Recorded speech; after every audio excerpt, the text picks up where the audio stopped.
Now, for nearly 2,700 years, a tribe called the Bnei Menashe inside India kept their Jewish roots. Many believe they're part of the lost tribes of Israel, and now they're returning to their ancient homeland. As Chris Mitchell explains, this return is also seen as biblical prophecy. Imagine being lost for nearly 3,000 years. Imagine being scattered across distant lands, forgotten by history, removed from your homeland, and thought by many to have vanished forever. Then, one day, you're called back, not by coincidence or political power, but by something greater, something ancient, something divine. That is the story of the lost tribe of Manasseh, one of the 10 tribes of Israel carried away into exile, and how they are now returning to the land of their ancestors after 2,700 long years. This isn't just another archaeological mystery or a historical footnote. It's prophecy unfolding before our very eyes. It's Bible truth being fulfilled, and it holds enormous spiritual meaning for all of us. Before we proceed, please subscribe to our channel so you don't miss other powerful revelations and prophetic discoveries like this. Now, let's take you on a journey that begins with exile, continues through centuries of wandering, and ends in an extraordinary return home. In 722 BC, the powerful Assyrian Empire invaded the northern kingdom of Israel and carried away 10 of the 12 tribes into exile. The tribe of Manasseh, one of Joseph's sons and part of those 10, was among them. As written in the second book of Kings, chapter 17, verse 6, in the 9th year of Hoshea, the king of Assyria took Samaria and carried Israel away into Assyria. After their exile, these tribes seemingly disappeared from history. They became known as the Lost 10 Tribes of Israel. Over centuries, many speculated about where they went. Some believed they had merged with other nations. Others claimed they died out. But a remnant survived. One of the most incredible survival stories belongs to the tribe of Manasseh, who claim ancestry through a group of people known today as the Bnei Menashe, meaning children of Manasseh, living in the northeastern regions of India. The Bnei Menashe are not your typical Israelites by appearance. Their skin is darker, their language and culture seem Asian, and for centuries they lived far from Jerusalem, in the hilly regions of Mizoram and Manipur in India. Yet, despite centuries of isolation, they preserved Jewish customs, Sabbath observance, dietary laws, circumcision on the 8th day, and a belief in one God. They even had an oral tradition that their ancestors crossed the Red Sea, wandered in the desert, and were exiled to the east by Assyria. This was not merely a coincidence. Their customs and oral history pointed clearly to a Hebrew origin.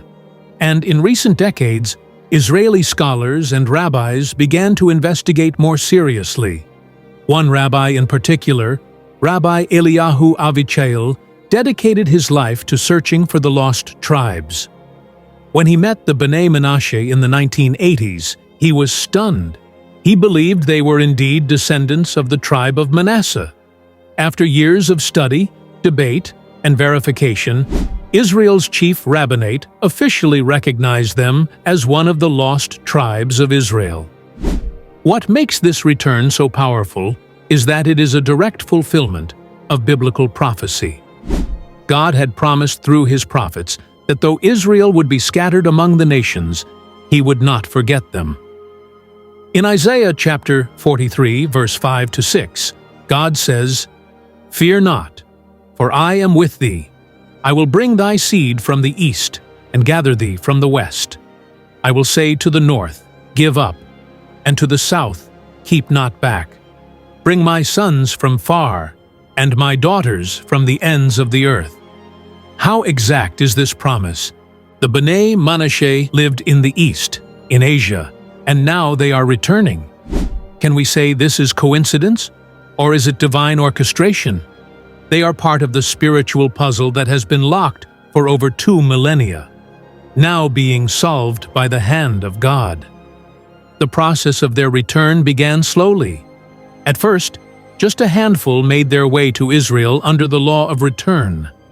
But as more recognition came, Israel's interior ministry began issuing Aliyah immigration permits. Today, over 5,000 Bnei Menashe have returned to Israel, out of an estimated 10,000 still in India. They live in places like Nof HaGalil and Kiryat Arba, and are actively being integrated into Israeli society. But this is not just a political return.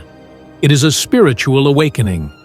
After centuries without access to Torah scrolls, rabbis, or synagogues, they are now reconnecting with their faith in its fullness. Young Bnei Menashe are learning Hebrew, joining the Israeli Defense Forces, and living among the people of Israel once again. The idea that descendants of Manasseh could survive centuries of dispersion, foreign domination, and cultural isolation, yet still retain their Israelite identity, is both stunning and humbling. In the book of Jeremiah 31:10, God declares, "He that scattered Israel will gather him, and keep him, as a shepherd doth his flock." This return is not random. It is orchestrated. It is the God of Abraham, Isaac, and Jacob keeping his covenant with their descendants. The return of the Bnei Menashe isn't just about one tribe. It's about the faithfulness of God across time, even when it looks like hope is lost. You may ask, why should I care about the tribe of Manasseh? The answer lies in understanding God's character. If God can preserve a people scattered for 2,700 years and bring them back exactly as He said He would, what does that tell us about His promises to you and me? It tells us He doesn't forget, He doesn't lie, and He doesn't abandon. Romans chapter 11 verse 1 says, "Hath God cast away His people? God forbid." The return of the Bnei Menashe is one more sign that God's redemptive plan for Israel is still active. And this plan includes the eventual restoration of all 12 tribes. While the return of Manasseh is miraculous, many believe other lost tribes are still out there. Some claim to be from Ephraim, Naphtali, or Asher. Tribes said to be in Africa, Central Asia, and even the Americas. If Manasseh could be found, could others also emerge in our time? The Bible gives us a hint. Ezekiel chapter 37 verse 21 to 22 says, "Behold, I will take the children of Israel from among the heathen, and bring them into their own land. And I will make them one nation in the land upon the mountains of Israel." This prophecy speaks of unity, God reuniting the divided kingdom and making them one again. The Bnei Menashe are a glimpse into what this future may look like. They are not just survivors, they are a sign of what is to come. As we speak, efforts are ongoing to bring the remaining Bnei Menashe home. They are studying Hebrew, preparing spiritually, and waiting for the day they too will walk through the gates of Jerusalem. Many are living in poor conditions, but their hope remains strong. They believe what the prophets spoke, and they are living proof that faith can survive even in exile. And perhaps this story, the story of the return of Manasseh, is not just about history. It is about prophecy, identity, and destiny. It's about God calling His children home. The return of the lost tribe of Manasseh after 2,700 years is more than just a fascinating discovery. It's a reminder that God's Word is alive, that what He promises, He performs, that no one, no tribe, no person is ever too lost for Him to find. So as we witness the unfolding of prophecy before our very eyes, let us be filled with awe, with gratitude, and with faith. For if God can bring Manasseh back to Israel, He can restore what you've lost too. If you found this story as moving as we did, Please subscribe to our channel to join us in uncovering more amazing truths about biblical prophecy and God's hand in our world today.